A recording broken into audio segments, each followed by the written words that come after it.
really just to take on my bit of this role, which is about asking what business and politics and the creative industries can play, what role that they can play in turning our vision of a sustainable future into reality.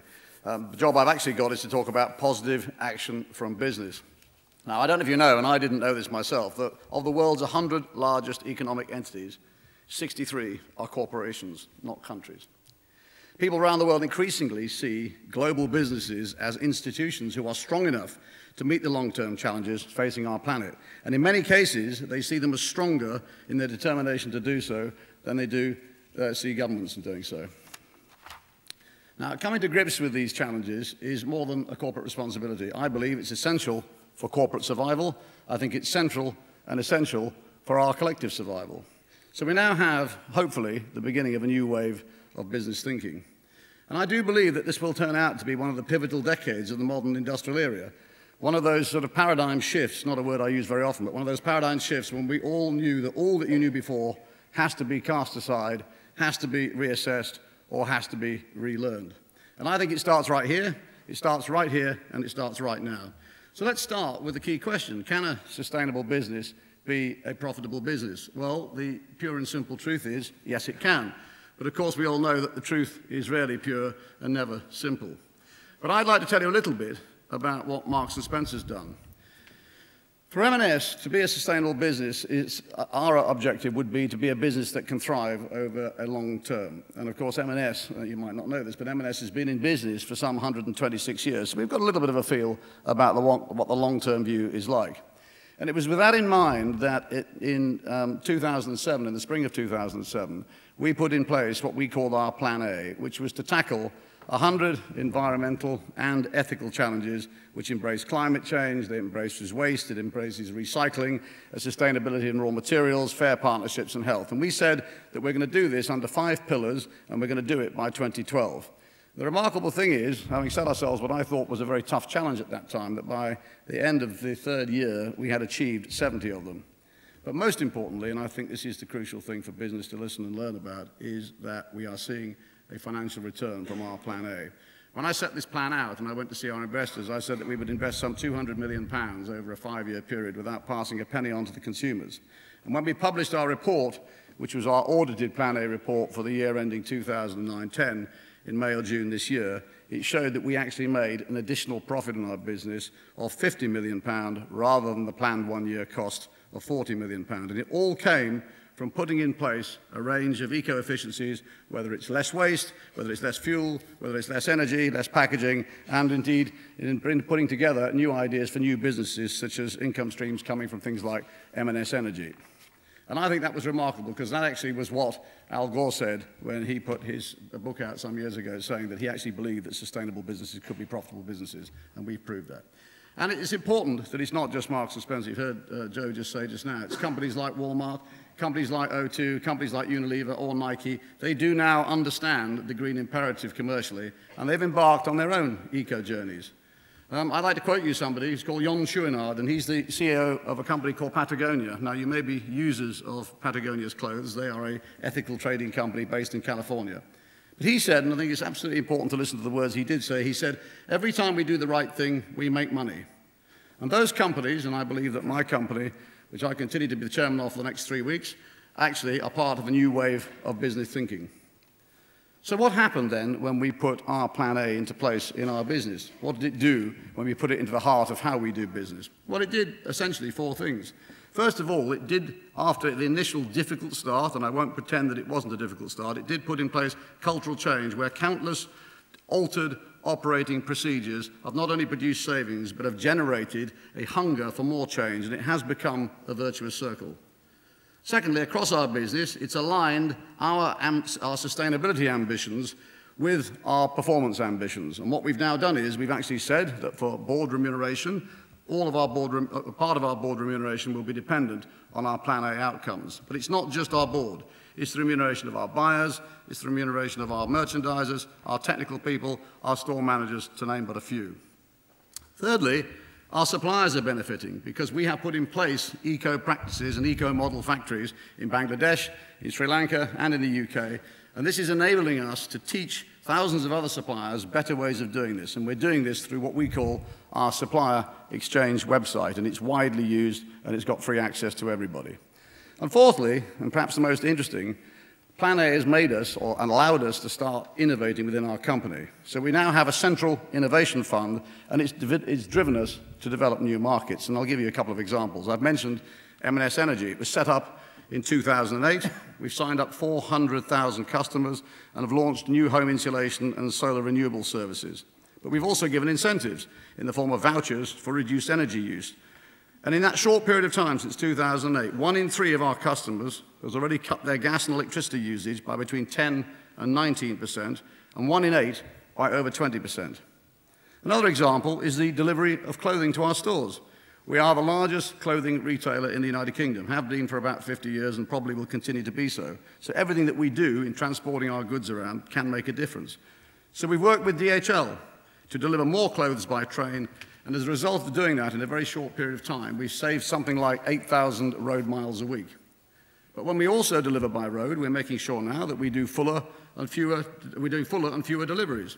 And as a result of that, in a very short period of time, we've cut our road fleet by a quarter. Now, these may sound like very obvious actions, and of course they are, but when you put them all together, they can make a big difference. Recycling is another good example. I noticed when I came in that plastic in oceans is one of the topics here at the Royal Geographic Society. Well, it's important to us too.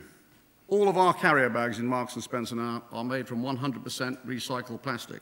Over a third of the plastic waste used to make them is made from our own waste. We've also cut overall carrier bag usage by some 80%, and we did it in a rather unpopular way, according to the press. We started charging 5p for every carrier bag. The analysts who analyse our business and say you're a commercial enterprise said this was folly, and 1 or 2 of our customers at the time complained about it. But when we actually explained to them what we were trying to do, and that all the profits from charging for carrier bags would be put back into an environmental charity called Groundworks, they understood that we were trying to make a difference. And as a result of which, in a 2-year period, annually, we have reduced the usage of carrier bags in our food business by some 450 million carrier bags. And believe me, that's a lot of carrier bags. Closed shop recycling is also there in our clothes labels. All 300 million of our clothes labels each year are now made from recycled polyester, which comes from recycled plastic bottles. In 2008, we launched the M&S and Oxfam Clothes Exchange, where if you donate and take back your M&S labeled clothing to Oxfam, they will give you a £5 voucher to spend against your next purchase at Marks & Spencer. But the beauty of it is it's raising money for Oxfam, and Oxfam guarantee that none of those clothes go to landfill, and they will all be recycled for further usage. And if they're not, they will be disposed of in a sustainable way. We had a 1-day wardrobe clear-out in September, where 150,000 extra customers came into our stores, donated 350,000 good items of clothing which could be recycled, and a result of which, again, we stopped this stuff going to landfill and put it to good usage. But for all the hard work that we've had to date, you have heard from Joe, and it's absolutely true, we probably think we've only done about 10% of what we need to do to build a truly sustainable Marks & Spencer, so the job ahead is pretty enormous. But we believe it's such an important issue that having done the 70 things that we said we would do in 2007, having set ourselves the challenge for 2012, we've now actually set ourselves a further and much tougher challenge, which is we want to become the most sustainable major retailer in the world by 2015. Now, I won't be there, but I'm delighted that Mark Bolland, who's taken over from me, has absolutely endorsed this policy, and I believe that we've got a very good effort of getting very close to doing so. So much for the Marks & Spencer picture, but what about the bigger picture? Boom or bust, good times or bad, warmer or cooler, there is one fact that will affect or does affect us all here, that by 2030, we will need to be producing on this planet some 50% more food. At the same time, we're going to need something like 50% more energy and 30% more fresh water. And it's what Sir John Beddington, who's the government's chief scientific advisor, calls the perfect storm. This recession has masked fundamental shifts in the way business, government and society access their resources, their customers, their employees, their markets and their capital. And there just isn't enough to go around, period. No argument, there is not enough to go around. So I believe we can't go on as we are. Certainly, and most assuredly, there will be some businesses that continue to survive as unsustainable business models. They'll survive for another decade. They may survive for 2 decades. But eventually, even those of us who recognize the need for change cannot underestimate the scale of change we need to make or the duration of time it's going to need to make the change we need to do. So we need to start now. We need to deliver 4 equal elements of sustainability. We need to deliver the social element. We need to deliver the economic element. We need to deliver the environmental element. And we need to deliver the cultural element. And we will have to run our businesses very differently, therefore, in the future, if we are going to deliver all these 4 elements. So here's what we know so far.